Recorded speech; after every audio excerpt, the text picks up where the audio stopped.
Welcome back to Venice, Italy's iconic city of islands and canals. This is the second part of a three-part tour exploring the sights and stories on the streets of Venice.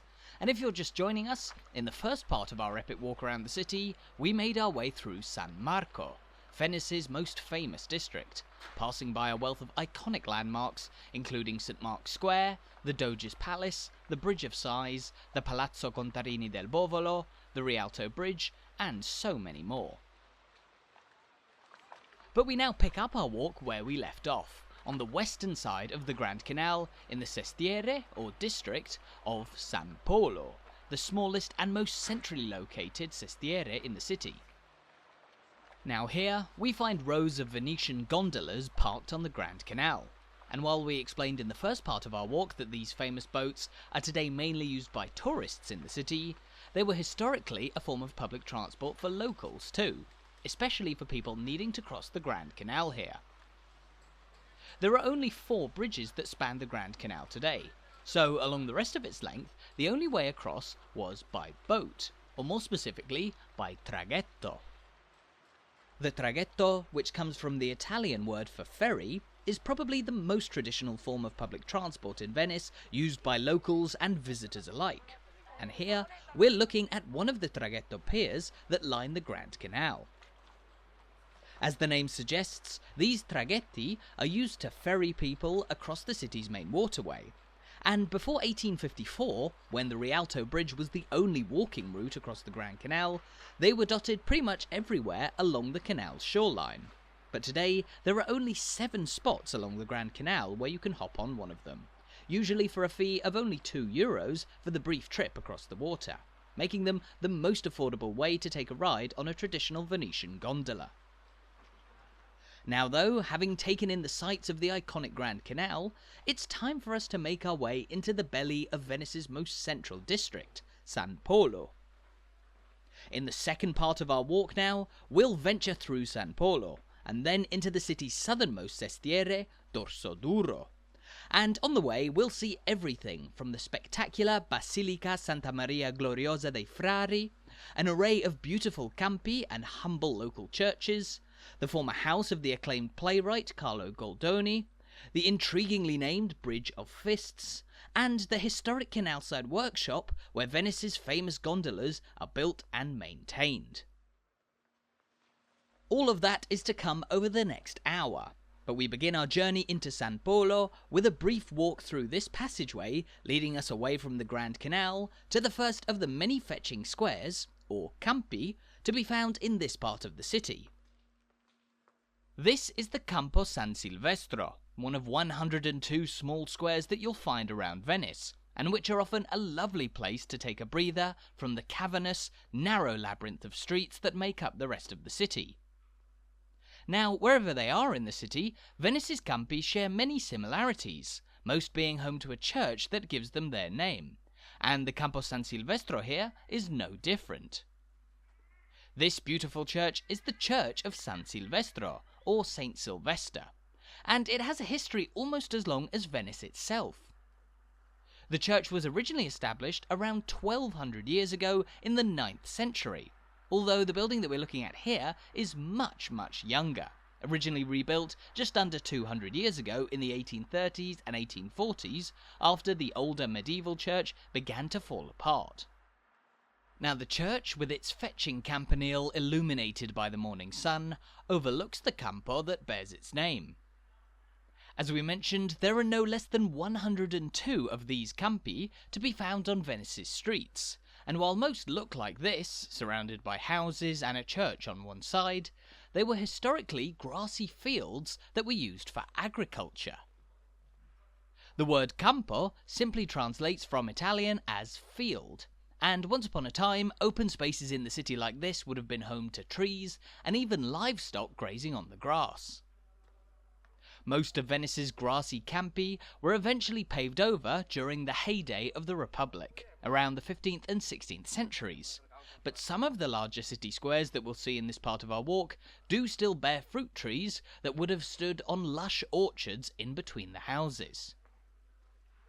Now, as we've made our way off the Campo San Silvestro, We mentioned in the first part of our walk that central Venice has historically been one of the most densely populated places in the world, and San Polo here, the most central sestiere in the city, is the smallest and most densely populated of all in Venice, with a population of around 9,000 people living in an area roughly 1/3 the size of London's Hyde Park.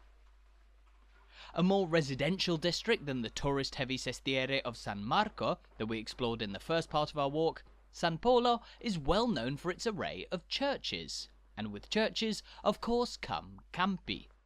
Just a few steps away from the Campo San Silvestro, we've strayed onto the slightly smaller Campo Sant'Aponal, named for a historic church that was founded nearly 1,000 years ago in 1034 AD. The Church of Sant'Aponal here began life in that year as a place of worship for refugee families who had fled to the sanctity of Venice from mainland Italy. But the building no longer serves as a church, as it was deconsecrated back in 1984, and it's now used as a city archive. That closure was actually the second of its history, as the Church of Sant'Aponal was interestingly first closed down back in 1810 on the orders of the government, and it was briefly used as a jail for political prisoners. The church is one of a number of historic religious buildings in Venice that are no longer in use for their original purpose, a phenomenon that's gradually unfolded over the last couple of hundred years as central Venice's population has begun to decline. We know that Venice, particularly during the heyday of the Republic, was once one of the largest cities in Europe, with nearly 200,000 people living in the historic city centre here. But nowadays, this most historic part of Venice has seen its population collapse to less than 50,000 permanent residents.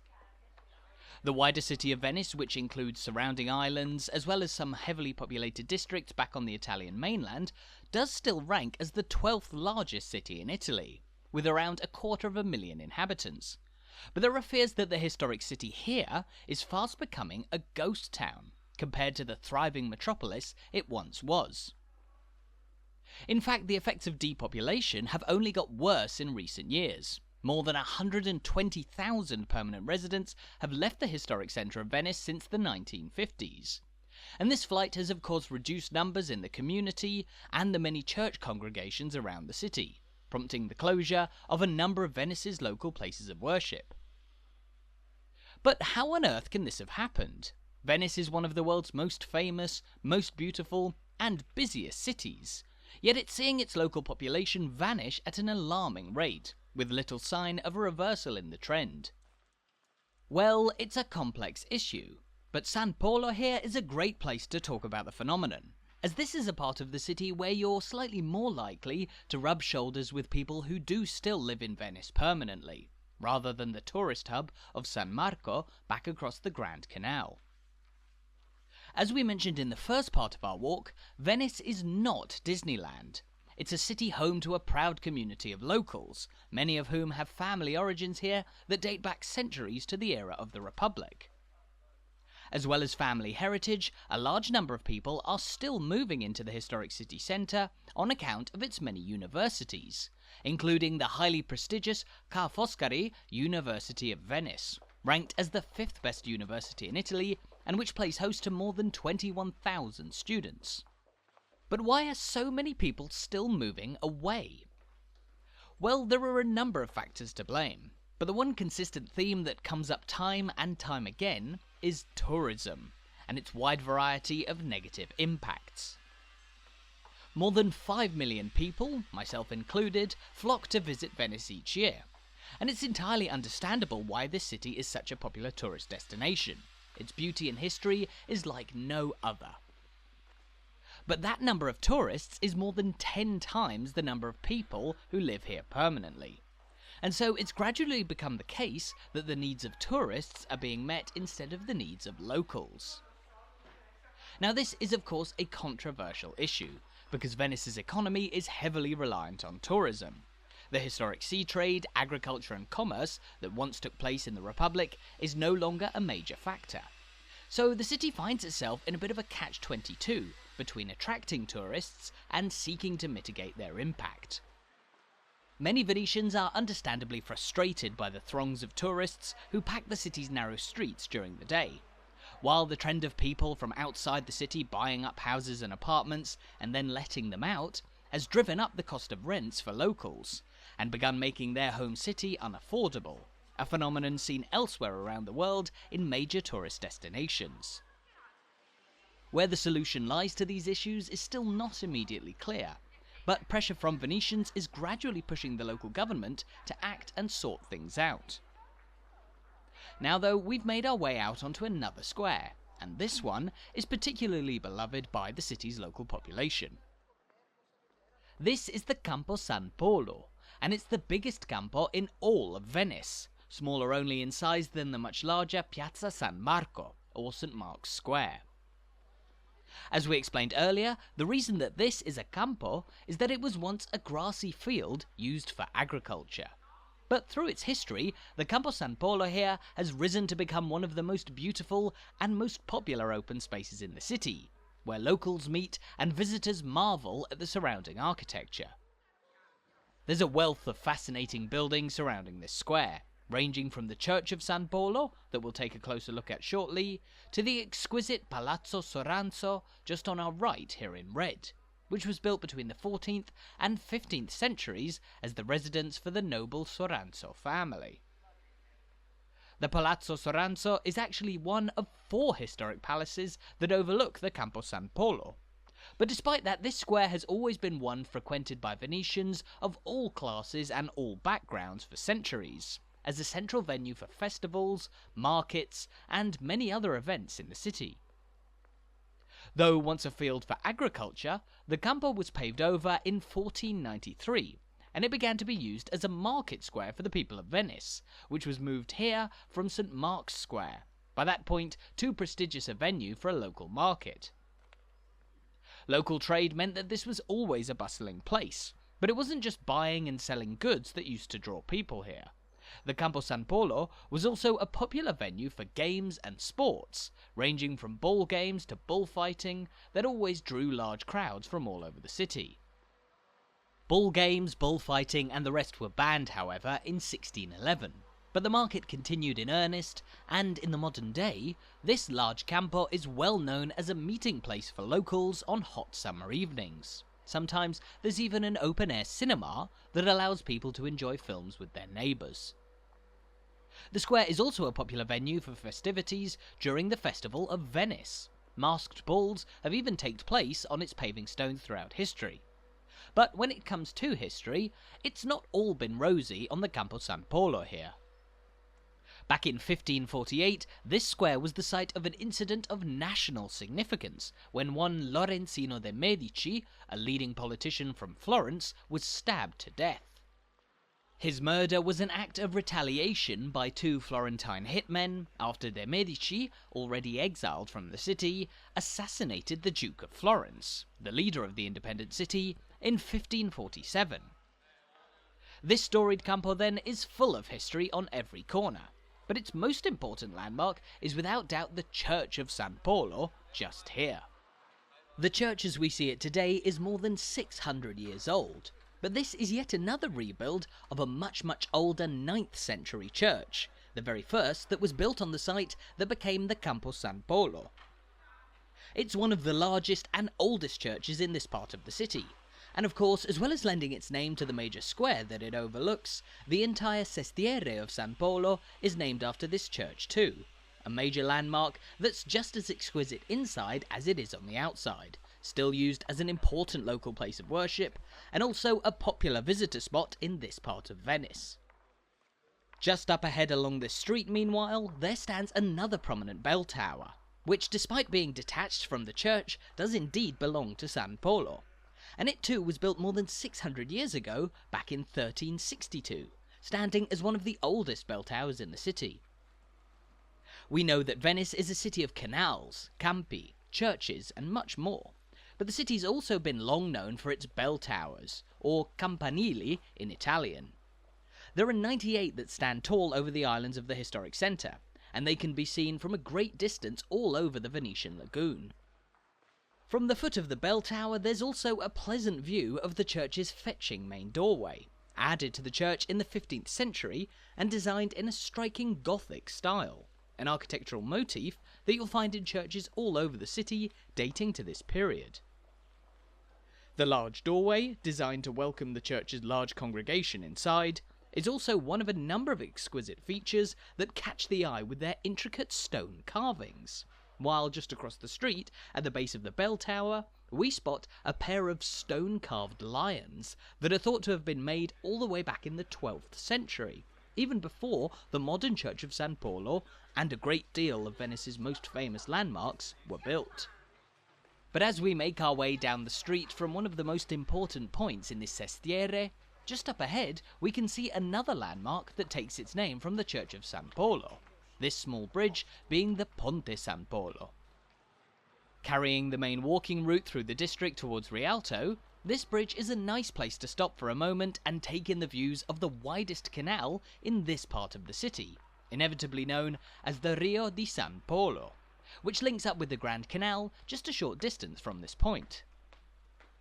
Now, it's fairly clear where this canal gets the San Polo part of its name from, but why is it known as a rio, a word that corresponds roughly with the English river or stream?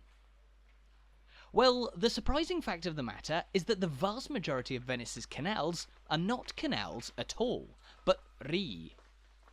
Technically speaking, there are only 3 canals in Venice: the Grand Canal, the Cannaregio Canal, and the Giudecca Canal, the last of which we'll see at the end of this part of our walk. These 3 canals are the busiest, widest, and most important waterways in Venice, capable of hosting hundreds of boats of all different sizes, including the city's many large water buses, or vaporetti. Rii, on the other hand, are the narrower waterways lined with houses that are generally more emblematic of Venice, and they're usually only accessible by gondolas and smaller private motorboats. It's interesting to note that these are known as rii, as many follow the path of ancient rivers that flowed between the original islands of the Venetian lagoon. But speaking of interesting names, here we see a sign for the delightfully named Calle Amor degli Amici, which can be translated as the Street of Friendly Love.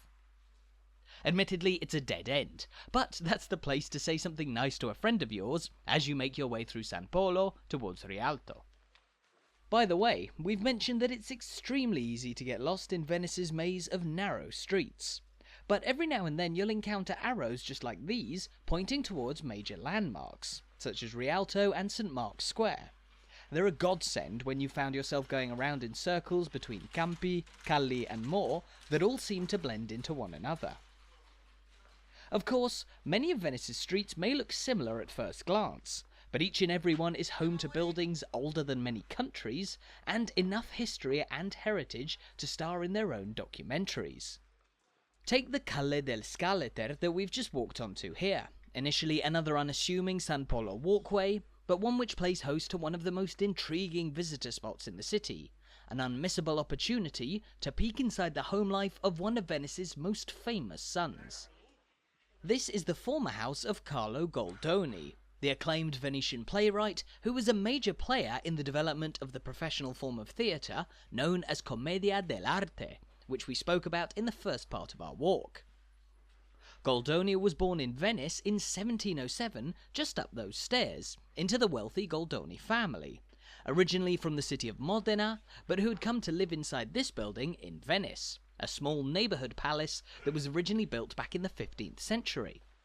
Nowadays, the former palace is used as a museum that allows visitors to explore the house in which Goldoni was born. And given the playwright's importance in the history of Italian theatre, the building also plays host to a library of theatre studies alongside the museum, housing a vast collection of works by Goldoni himself. Venturing back out into the light now, we find ourselves looking over a small canal known as the Rio de San Tomà.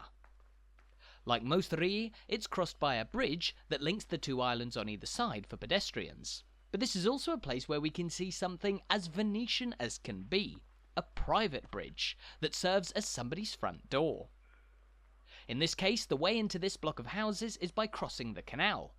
But though they are certainly in the minority today, private bridges were actually the very first that were built in Venice's early years, usually designed to link houses on more built-up islands with an orchard or farm on a grassier, less developed island next door.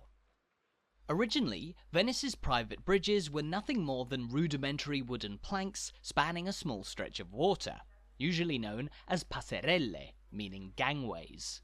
And if people needed to travel further across the city, then they'd usually just use a boat. Bear in mind that around 1,000 years ago, there were as many as 10,000 gondolas navigating Venice's canals, an immense number compared to the roughly 800 today. But as the city continued to grow in size and stature, it became apparent that more permanent, public bridges were needed to allow people to get from island to island on foot. We'll talk about the very first public bridges in Venice in a few minutes' time, when we cross over one of the last remaining wooden bridges in the city today. But here we found another nice square, this being the Campo San Tomà, of course named for the church of San Tomà that overlooks it. We mentioned just how many churches and squares there are in San Polo, and we've still got many more to see. But the Church of San Tomà here, decked out with a beautiful white marble facade, is certainly one of the most striking in this part of the city.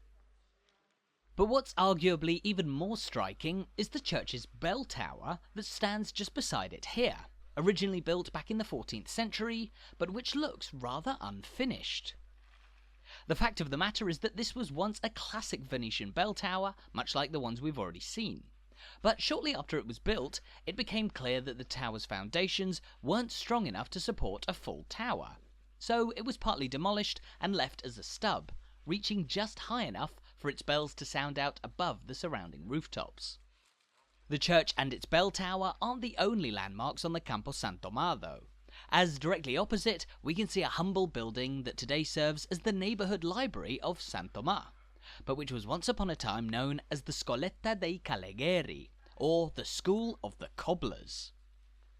As the name suggests, this building was once the domain of Venice's cobblers, shoemakers who plied their trade around the city, and it was here that they would gather to discuss their trade and also to worship their patron saint, Aniano, who, according to legend, was a humble cobbler himself who was healed by none other than St. Mark, and there's a carving of him above the door to the old school.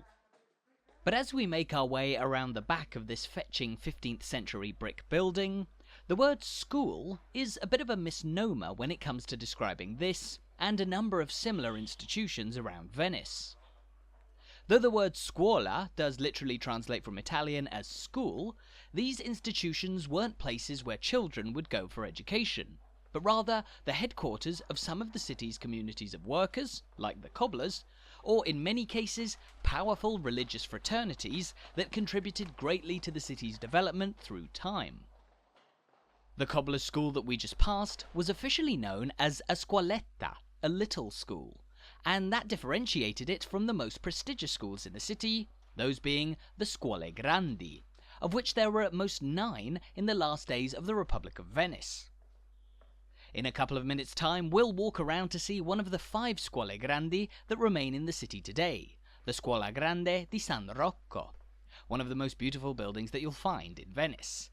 But as we navigate yet more of San Polo's narrow streets, just up ahead there stands one of the Sestiere's most important landmarks of all. Emerging back out into the light onto one of the most spacious points in the district, here we find the immense Basilica di Santa Maria Gloriosa dei Frari, or the Basilica of the Glorious St. Mary of the Frari. That may be a bit of a mouthful, but much like the official name of St. Mark's Basilica, this church's lengthy dedication is an immediate indication of its significance, if its large size wasn't already enough to suggest that. It's often suggested that this neighbourhood basilica is the biggest church in all of Venice, though a number of other basilicas from around the city make similar claims. But it's certainly larger than St. Mark's Basilica, and arguably even more fascinating. The church is commonly known simply as the Frari, and it has a history dating back to the early 13th century, when this area of land in the heart of the rapidly developing city was donated by the Doge to an order of Franciscan friars, who wanted to establish a monastery here. The first buildings that were constructed proved to be too small for the monks' needs, and so in 1340 work began on creating a much larger church that would undoubtedly be sufficient. The church that they built was so large, in fact, that it took more than a century to build, eventually completed in the year 1442. That is of course the church that dominates this square, the Campo dei Frari, today. And unlike many of the churches that we've seen in San Polo so far, the Frari has been largely unchanged since it was completed nearly 600 years ago, proving a striking example of the grandeur of architecture as the Venetian Republic was only growing in stature. As purportedly the largest church in the city, the Frari is also home to some of the most significant relics in Venice, featuring a spectacular interior that plays host to a number of priceless paintings, artifacts, and even the tombs of a number of Venetian doges.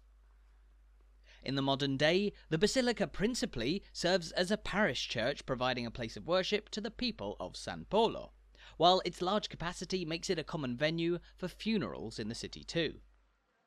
Therefore, the Frari is an important spot for local Venetians. But if you're a visitor to the city, the church is also often open to explore. It's certainly worth venturing inside if you have the chance, not only to marvel at the breathtaking interior, but also to climb up to the top of its 70-metre high bell tower, built in the late 14th century, and which offers some stunning views over the red rooftops of San Polo, and further across the city centre. Arguably the grandest landmark in this part of the city, the Basilica today appears crammed in between the houses of this sestiere, many of which were built on the outskirts of the old monastery church over the centuries. Nowadays, the Frari still belongs to the monastic order who founded it nearly 800 years ago.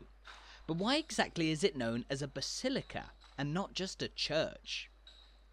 Well, simply put, the word basilica, which derives from the ancient Greek roughly meaning royal hall, is a special title afforded to churches of great significance by the Pope, head of the Catholic Church. Note that basilicas are slightly different to cathedrals. The word basilica is just an honorific title, whereas a cathedral specifically refers to a church which acts as the seat of a bishop. St. Mark's Basilica being Venice's cathedral, while the Frari here is not. Pedantic it may sound, but familiarising yourself with the terminology of Venice's streets and sites is a great way to get a better understanding of the city's illustrious and varied history. For instance, you'll remember from a few minutes ago that the many Scuole Grandi of this city aren't just big schools, but grand institutions like the one we find just here on the left, the Scuola Grande di San Rocco. Completed all the way back in the year 1560, this Scuola Grande was originally established as the headquarters of a brotherhood of Venetian laymen who were followers of the cult of Saint Roch, a 14th century saint who quickly became an object of idolatry around Europe. This splendid 16th century building is a real work of art, worked on by no less than 4 different architects during its 55-year construction period. But the reason that the school was built at this point in Venice is because it was next door to this fetching church, the Church of Saint Roch, originally built in the late 15th century, and which notably houses the remains of the saint who was reputed to have healed many people from the deathly effects of the plague, one of the reasons that he became so worshipped by the members of the school next door, and was later designated a patron saint of Venice in 1576 by the Doge. Just next door to the church, meanwhile, is a small museum dedicated to Leonardo da Vinci, certainly one of the most famous Italians in history, but whom most people don't immediately associate with Venice. Da Vinci was originally born in the Republic of Florence back in 1452, and it was there where he honed his skills in art, maths and science, before later moving to Milan at the age of 30, during which time he began painting some of his most famous works of all. However, in 1500, Milan was attacked and conquered by France, so Da Vinci fled here to Venice, where he worked briefly as a military engineer, using his genius to help protect this republic from naval attack. Da Vinci wasn't in Venice for all that long though. In fact, after a few months he returned to his home city of Florence. But this city still holds an important link with the famed artist. most notably as it's the home of arguably his most iconic sketch of all, the original Vitruvian Man, drawn around 1490, and which is today housed in the Galleria dell'Accademia here in Venice. And we'll pass by that building in the third and final part of our walk. For the short time that Da Vinci was here, he certainly had an impact, but Venice can still pride itself as the hometown of many more famous historical figures. We've already spoken about the 18th century playwright Carlo Goldoni and the 19th century revolutionary Daniele Manin, but Venice here was also the birthplace of the composer Antonio Vivaldi, famed for classical tunes like the Four Seasons, the one that goes, and Giacomo Casanova, the notorious womanizer of the Venetian court, often simply known today as Casanova. But as we continue through the narrow streets of San Polo, there's one name that we haven't mentioned on that list, a man who's often touted as the most famous Venetian of all, but who may not have actually been born here in the first place. The man we're talking about is Marco Polo, the famed merchant and explorer who set out from this busy maritime city for Asia in 1271, and who provided the very first detailed chronicle of a European voyage to China over a period of nearly 24 years. Marco Polo later returned to Venice, where he lived on the island of Giudecca, just a short distance away from the city centre here. We'll get a glimpse of Giudecca Island across the water at the end of our walk today. But while Marco Polo undoubtedly lived and eventually died in this city, some suggest that he wasn't actually born here. Though it's generally agreed that Marco Polo was likely born here back in 1254, some suggest that he was actually born across the Adriatic Sea, on the island of Korčula, in what is today Croatia. There's no sure evidence to support either theory, but it's likely that his family did indeed hail from Croatia, before coming here to Venice, where they became some of the proudest and most famous Venetians in history. Marco Polo's family likely came to Venice around the time of the 12th century, a period when this floating city was fast transitioning from a loose collection of islands into a major metropolis, as the swampy waters of the Venetian lagoon were built over, and new public bridges were built to provide the city's growing population with a way to walk between islands. There may be hundreds of public bridges that we take for granted today, most being beautiful works of stone that are just as eye-catching as they are convenient. But here we find a bridge that's not made of stone, rather wood. The bridge spans the Rio de San Pantalon, which flows here through the third sestiere of our walk, Dorso Duro, which we've strayed into after having left San Polo. Wooden bridges, once upon a time the only type of bridge in Venice, are now far outnumbered by stone bridges. There are estimated to be only 57 wooden bridges in the city today, and many are actually more modern canal crossings like this, while the largest is the immense Ponte dell'Accademia, or the Academy Bridge, which spans the Grand Canal further along from the Rialto Bridge. We'll walk up onto the wooden Academy Bridge in the third part of our tour. But how did Venice's bridges transition from the rudimentary timber passerelle that we discussed earlier to the many beautiful stone bridges which we see today? Well, the very first public bridges in Venice were only built back in the year 1170, nearly 500 years after the beginning of the Republic, and they were designed to allow the Doge to walk from his palace to the nearby monastery of San Zaccaria on Easter Sunday. These ceremonially centred public bridges were eventually followed up in 1180 by the very first bridge across the Grand Canal, the rudimentary Ponte della Moneta that was a predecessor to the Rialto Bridge that we know today, spanning the canal at the same point. These bridges were of course all made of wood, but the very first stone bridge in Venice was thought to have been built in the year 1337, not too far away from where we are now, beside the Campo San Barnaba, which we'll be walking past in about 15 minutes' time. Now though, as we mentioned briefly, we find ourselves walking through the streets of Dorso Duro, the southernmost sestiere in the historic centre of Venice. Dorso Duro is much larger than either San Polo or San Marco, the two sestieri that we've been exploring so far on our walk, and it's home to generally more spacious streets, a large population of more than 15,000 people, and some of the highest points of land in the city. The land of the Sestiere is actually where it gets its name from, dorso duro, deriving from a term roughly meaning stable terrain, as when the city was first being developed, dorso duro here was far less swampy than the rest of what became Venice.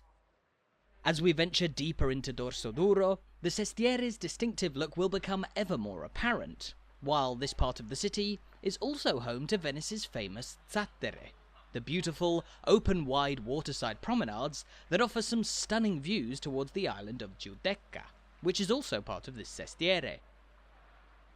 We'll take a stroll along the Zattere at the end of our walk, but here we're crossing back over the Rio de San Pantalon using the Ponte San Pantalon, which of course shares its name with the canal beneath it.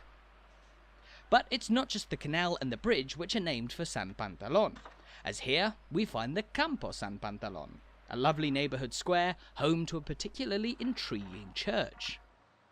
Hidden away on the corner of the square, the Church of San Pantalon certainly isn't the showiest church in Venice, with a humble, almost rustic brick exterior that's actually the result of an unfinished rebuild in the late 17th century. Before this rebuild, the church previously existed in an older form for centuries beforehand. Some say that the original building on this site was constructed all the way back in the early 11th century. Dedicated to the legendary Saint Pantaleon, the church remains an active place of worship to this day, and despite its plain exterior, it's no less extravagant on the inside, serving members of the community in this increasingly residential district of Venice. While it's much quieter in the morning as the people of the city are just getting to work and opening up their shops and businesses, this is a part of Venice where you are far less likely to get caught up in the immense crowds common around St. Mark's Square and Rialto, even in the middle of the day and in high season. But while this part of the city may not necessarily have the draw of many of Venice's world-famous landmarks, there are still a few intriguing things to see if you keep an eye out. For example, as we cross over this canal, look closely at the bottom of the abandoned house in front of us, just to the right of the door. It might be difficult to make out, but there's a piece of street art on the wall, placed there by none other than the notorious British graffiti artist, Banksy. The work added to the building in 2019 is known as Banksy's Migrant Child, depicting a young migrant child in a life jacket holding a pink flare, and being nearly submerged by the water of the canal, intended to represent the plight of those who make perilous journeys in small boats across the sea to countries like Italy.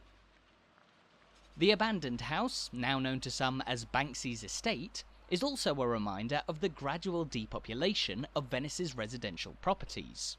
There are countless more empty buildings to be found on the city's canals, which is an unfortunate effect of the rapid decline in the number of permanent residents living here. We mentioned earlier that a dramatic rise in rents and the general cost of living in Venice has forced many people away, while the emphasis on meeting the needs of tourists has left some of the less popular or famous parts of the city relatively neglected. But while that may be the case for a number of buildings in Dorso Duro here, there are still plenty of really lovely spots in this part of the city where you can sit back, relax, and experience Venice less like a tourist and more like a local. Here, we've just strayed onto the Campo Santa Margherita, another of Venice's largest squares of all, and one which is well known as one of the most vibrant in Dorso Duro. Let's get the basics out of the way first. As you'll have come to expect, the Campo takes its name from the historic church of Santa Margherita, one of the oldest places of worship in Venice, but which is today long since closed down. The only part of the church visible from the square that bears its name is its bell tower here. But after its deconsecration, over 200 years ago in 1810, the former religious building was converted for use as a tobacco storehouse and factory, the first of a wide variety of different uses for the building through time. The old church has also been used as a marble warehouse, a sculptor's studio, a cinema, and much more. But today it plays host to an auditorium that belongs to the prestigious Ca' Foscari University of Venice, the main buildings of which are located just a stone's throw away from this square. The presence of the university, which we mentioned earlier is home to more than 21,000 students, means that this square is commonly used by students as a place to meet and hang out. Probably not early in the morning though, as we're walking now.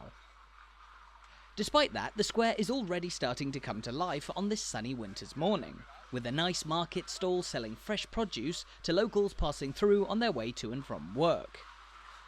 Of course, as a major square in this historic area of the city centre, this Campo has long been a prime venue for markets, and it still plays host to stalls selling vegetables, fish, and a number of other products every now and then. But what's especially charming about the Campo Santa Margherita is not the market stalls in the middle of the square, but the buildings that surround it on all sides. While St Mark's Square is surrounded by immense old government buildings, and the large Campo San Polo is home to no less than 4 palaces, the Campo Santa Margherita here is mostly surrounded by traditional scuole, houses, as well as small locally run shops and restaurants that have a lengthy history in the community. In fact, many of the buildings surrounding us now date from as long ago as the 14th and 15th centuries, while the centre of the square is also home to the 18th century Scuola dei Varoteri, which we'll talk more about in a couple of minutes. Here, meanwhile, we find a memorial column and flagpole which is at the centre of Dorsoduro's Liberation Day ceremonies, when the Italian flag is raised over the square to commemorate the collapse of Benito Mussolini's fascist Italian Social Republic on the 25th of April 1945. Mussolini was executed just outside Milan 3 days later, but the people of Venice's Campo Santa Margherita here will have felt particularly vindicated by the fall of his regime at the time, as the square was heavily targeted by Italian fascists during their rise to power. The reason for that was that the Campo was once upon a time home to the local headquarters of the Italian Socialist Party, and as such was a hotbed of socialist activism in the city in the early 20th century. In fact, activism on the square was so distinct that, in 1914, a group of socialists jokingly declared the independent Republic of Santa Margherita, and appointed a local fisherman as the Republic's Doge. Inevitably, this preponderance of socialist sentiment around the square made it a target upon the rise of fascism in Italy, and a building on the square, known as the Casa del Popolo, or the House of the People, was actually attacked by fascist supporters in 1922, when Mussolini took power over the nation after the March on Rome. Speaking of the era of fascism in Italy, Venice was generally regarded as a hotbed of anti-Mussolini sentiment, although the city wasn't hugely involved in the developments of the period. In fact, despite being situated in a strategic location on the Adriatic Sea, it was almost entirely untouched during the Second World War. The only attacks on central Venice during the war came in a brief air raid by the British Royal Air Force in March 1945, which took out an important German naval operating base in the city. But there was no damage done to the city's historic buildings. Both the Allies and the Axis powers were keen not to destroy the beautiful cityscape of the floating city here. So Venice's beauty certainly helped it to survive unscathed through the Second World War, and it was officially liberated on the 29th of April 1945 by British and New Zealand forces, after local resistance forces had already risen up and toppled the fascist administration. The lack of impact during the war is one of the reasons that Venice is so unlike any other European city, with an appearance almost identical to how it was hundreds of years ago. The many historic houses that line the canals would be highly celebrated landmarks in most other cities around the continent, but in Venice they appear to be 2 a penny. And so it's very easy to simply get used to strolling past buildings that are filled with centuries of heritage. Even on this epic walk around the city, we'll have nowhere near enough time to lend our attention to every one of Venice's historic houses and landmarks, but there's still plenty of spectacular sights that we can't miss out on. Not least the imposing church that we see here. This is the church of Santa Maria dei Carmini, originally built back in the mid-14th century, though the church's grand facade here is a slightly later work of the 16th century. Now the church, one of the many in this densely packed area of Venice's city centre, isn't just a place of worship, because it's affiliated with another of the city's last remaining scuole grandi, the white building to our left that we're just walking by being the Scuola Grande dei Carmini, originally founded more than 400 years ago in 1594. Walking back past the Scuola Grande, this brings us back to the corner of the sprawling Campo Santa Margherita, which you'll recognise for its flagpole just in front of us. The square, which is today one of the largest in Dorsoduro, wasn't always quite this size, as its southern flank, which we're walking along here, was once the site of a canal, which has been long since filled in with earth and covered with this pavement. The former canal is now known simply as the Rio Terra Canal, Rio Terra effectively meaning a stream filled with earth. But the old canal's route is one of the reasons that the building just up ahead is standing out on its own in the middle of the square. As we briefly mentioned beforehand, that's the Scuola dei Varoteri, built in 1725 as the headquarters of a confraternity of tanners and furriers, merchants who dealt in leather and animal furs. This was already a long-established school, dating back to the 14th century, although they were originally based in the Sestiere of Cannaregio on the northern side of the city, before they eventually moved here in the 18th century to the building in the middle of the Campo Santa Margherita.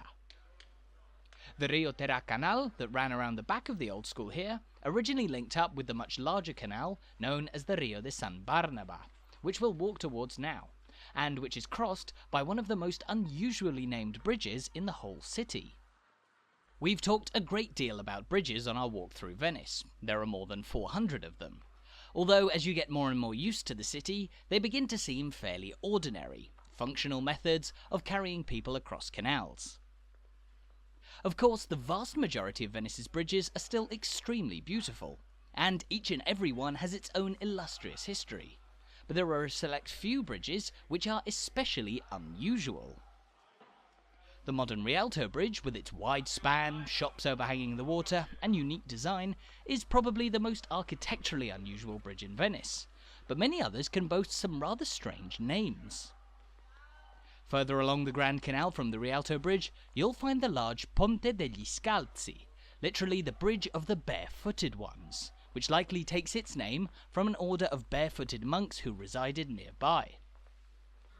A short distance away from us back in San Polo, there's also the Ponte delle Tette, or the Bridge of Breasts, so named as it was historically a place where Venetian prostitutes would work at night.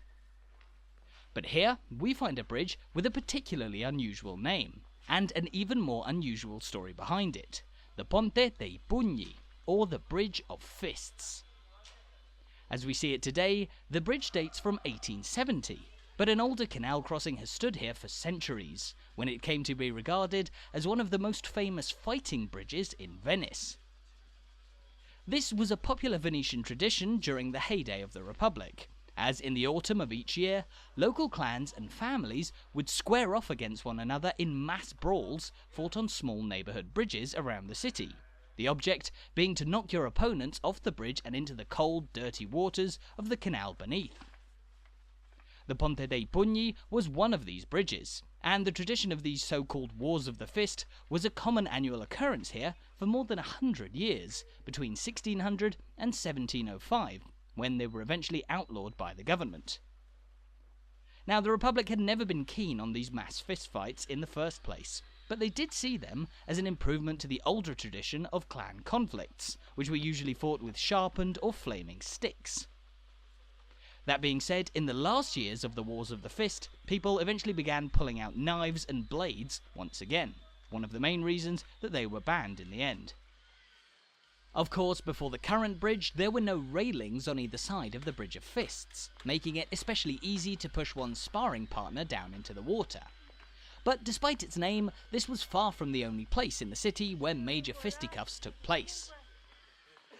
Things are much more serene today, and having crossed over the bridge, this point in the city is now much more notable for the floating market stall that we can see moored on the canal just here. This market boat is a great example of Venetian ingenuity in adapting to the city's watery surroundings and making the most of limited space. But you'll have noticed that the streets are starting to get quite a bit wider at this point in the city, especially compared to the cavernous labyrinths of San Marco and San Polo. And just along from the Bridge of Fists, we find the open Campo San Barnaba, named for this great church. It was built in 1776, but it might be especially recognisable to fans of Hollywood movies, as the church briefly starred in the hit 1989 movie Indiana Jones and the Last Crusade, appearing as a library which Harrison Ford runs out of and into the streets of Venice. We'll follow in Indy's footsteps and continue walking deeper into the city's streets ourselves. Of course, as we've seen so far, Venice's streets are filled with a wide variety of churches, campi, historic houses, palaces, and much more. But it's about time that we answered an important question. How was this city built in the first place? Venice is no ordinary city after all, and while the vast network of paved streets and bridges that snake between the islands and canals of its historic centre make it entirely walkable, it's worth remembering that this city started out as a much looser collection of islands dotted about the swampy waters of the Venetian lagoon. Dorsoduro here, as we've explained, was historically home to some of the sturdiest and highest terra firma in Venice, one of the reasons that it's rather less susceptible to flooding compared with parts of the city that were built directly on top of the swamp. But how do you build a major city in the middle of a swamp, especially one with so many immense stone landmarks that together weigh millions and millions of tons? Well, this takes us back to the earliest origins of Venice, a period even before the Republic was established. It's believed that the city we now know as Venice began life in the latter years of the Roman Empire, when people from mainland Italy began fleeing from raids and invasions by people groups such as the Visigoths and the Huns, the latter led by the infamous Attila. The waters of the lagoon provided a degree of natural protection to those who chose to come and live on the few islands poking above the surface. But these settlers, along with a scattered number of much older lagoon dwellers, were just the first in a long line of people who would come to call this watery area of coast home. Venice gradually began to grow in size in the years following the fall of the Western Roman Empire, and by the time of the Republic's establishment in 697 AD, there were already more people living here than the natural islands and terra firma could cope with. But this didn't stop the development of the city, as the Venetians very simply decided to build more land. This might seem difficult at first, but the reality is that the waters of the lagoon, where the city centre is located, are extremely shallow, ranging from around 1 or 2 metres deep in most of the smaller canals to a maximum 5 metres depth in parts of the Grand Canal. The shallow depths of the lagoon, therefore, meant that people could build on top of the submerged earth, and the Venetians did this by employing an ancient but ingenious technique of driving millions of large pointed wooden logs, known as piles, into the floor of the lagoon. Grouping piles together, on top they placed wooden planks, and later stone pavements that effectively created new land, on which buildings could be constructed and people could live more comfortably. Now, you might be thinking that wood isn't necessarily the best material to build an entire city on top of, let alone wood driven into the marshy waters of the lagoon. But the fact of the matter is that it was perfect, for one very simple reason. Rather than being rotted by the water, Venice's millions of wooden piles actually grew stronger as time went on, undergoing a process known as petrifaction, where they were starved of the oxygen needed for rotting to actually occur. This led to the development of what's known as petrified wood, a kind of fossilised timber that's about as strong as stone, and so this proved more than adequate to build an entire city, with millions of tons of stone pavements and immense landmarks like the Doge's Palace and many more placed on top. The modern city still stands on top of wooden piles driven into the lagoon floor centuries ago, and the logs have done a good job at keeping the city upright for so long, although that can only last so long. Here we're passing by the Ginnasio Liceo Marco Polo, a prestigious secondary school that was the second established in the city of Venice, and it's housed inside an elegant but rather heavy stone building. Over time, the construction of ever more weighty stone buildings like this, as well as the huge numbers of people walking the city's streets, has become too much for the wooden piles beneath our feet to bear, and this has begun to cause the entire city of Venice to slowly sink into the water, at a rate of between 1 and 2 millimeters a year. Now that might not seem too dramatic, but the sinking phenomenon has been going on for decades now, and floods in the city, known locally as acqua alta or high water, are becoming ever more frequent, and in many cases ever more severe. For the moment though, Venice remains standing just above the waters of the lagoon, and it's a good thing too, because that gives us the chance to marvel at an array of beautiful sights like this, the Church of San Trovaso.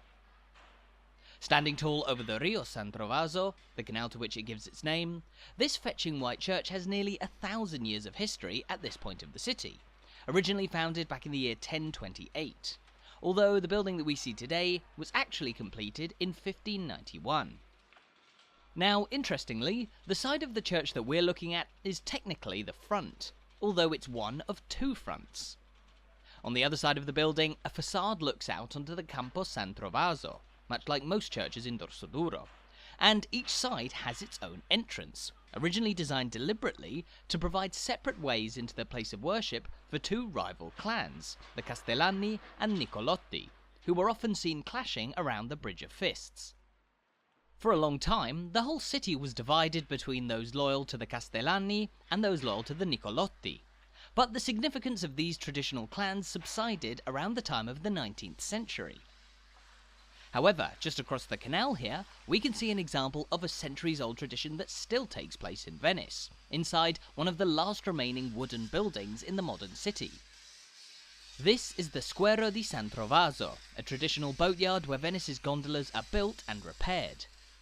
It's not the only such boatyard in the city, but this is one of the oldest, having been in operation for around 400 years since it opened in the 17th century. Inside, skilled workers do everything to keep Venice's iconic gondolas in tip-top shape, from giving them a fresh lick of majestic black paint to ensuring their stability. And they'll also build an average of 10 new gondolas to add to the city's canals every year too. The higgledy-piggledy wooden buildings of the Squero are probably one of the most vivid reminders of Venice's lengthy history of settlement, as before the many Renaissance-era stone landmarks that dot the city today, a large proportion of buildings, and of course bridges, were made of wood. Of course, when the Squero was opened back in the 17th century, providing maintenance to the city's gondolas was a particularly prosperous industry. There were more than 10,000 of the traditional longboats on Venice's canals at the time. And even though that number has plummeted to just around 400 gondolas today, the traditional boatyard remains an important and often busy spot. But just along from the boatyard, we find a rather distinctive bridge that spans the mouth of the Rio San Trovaso.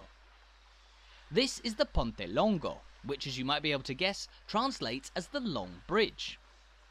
Built in 1836, the bridge is noticeably longer than most others in the city, and that's because it stands across the rather wide point where one of the rii of the city centre flows out into one of its much larger canali. As we explained earlier, the majority of the canals in the centre of Venice are rii, relatively narrow passageways that in many cases follow the path of ancient rivers, and are only big enough for smaller boats to pass through.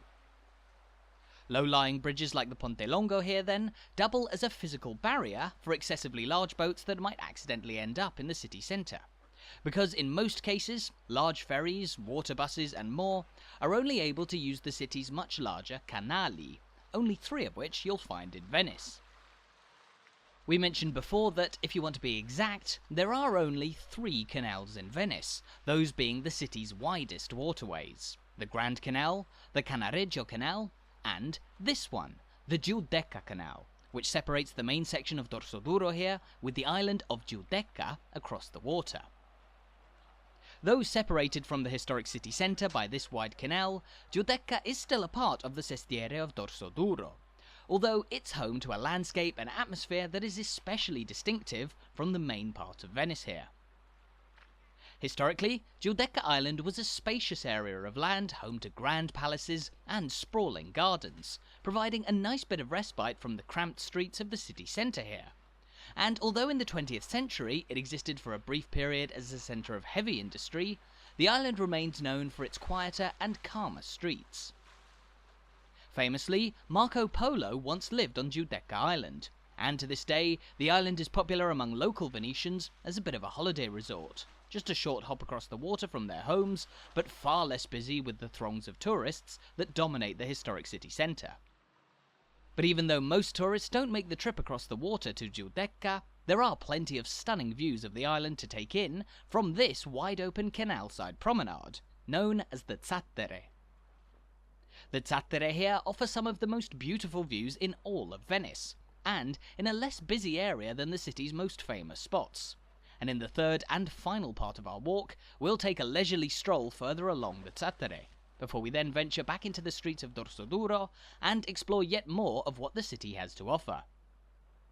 We'll pass by the famous Peggy Guggenheim Art Museum, stroll around the historic Galleria dell'Accademia, where Da Vinci's Vitruvian Man is housed, and then we'll return to the Grand Canal, as we walk over the spectacular wooden Academy Bridge, and make our way to the very corner of the historic city centre, dominated by the grand dome of the Basilica di Santa Maria della Salute, possibly Venice's most beautiful church of all. All of that is coming up in the next and final part of our epic walk around Venice, but it's here on the Zattere that we've sadly reached the end of part 2, having navigated our way from the Grand Canal through the enchanting streets of San Polo and Dorsoduro to this point. Grazie mille, and thank you once again for watching this video. I really hope you enjoyed it, and I hope to see you once again when we return to Venice for the third and final part of our walk.